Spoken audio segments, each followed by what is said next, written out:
جنگ بدر میں حضور صلی اللہ علیہ وآلہ وسلم اپنے ہاتھ مبارک میں ایک تیر پکڑ کر مجاہدین کی صفیں درست فرما رہے تھے۔ حضرت سواد رضی اللہ تعالی عنہ صف سے باہر نکلے ہوئے تھے۔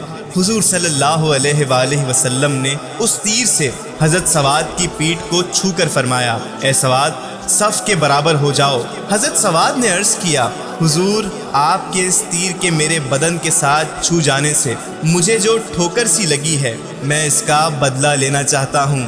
حضور آپ عدل و انصاف کی منبع و مخزن ہیں، مجھے اس کا بدلہ لینے دیجیے۔ حضور رحمت للعالمین صلی اللہ علیہ وآلہ وسلم نے وہی تیر حضرت سواد کو دیا اور کہا، لو تم بھی اس تیر سے میرے بدن پر ٹھوکر لگاؤ۔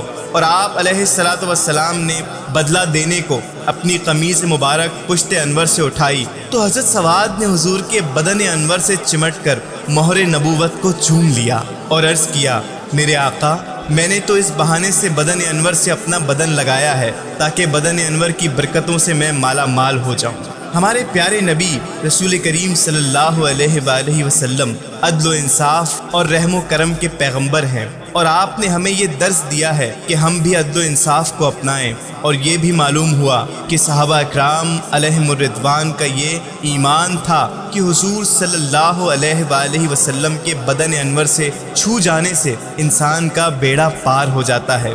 تیرا آستاں جو نہ مل سکا تیری راہ گزر پہ جبھی سہی، ہمیں سجدہ کرنے سے کام ہے، جو وہاں نہیں تو یہیں سہی۔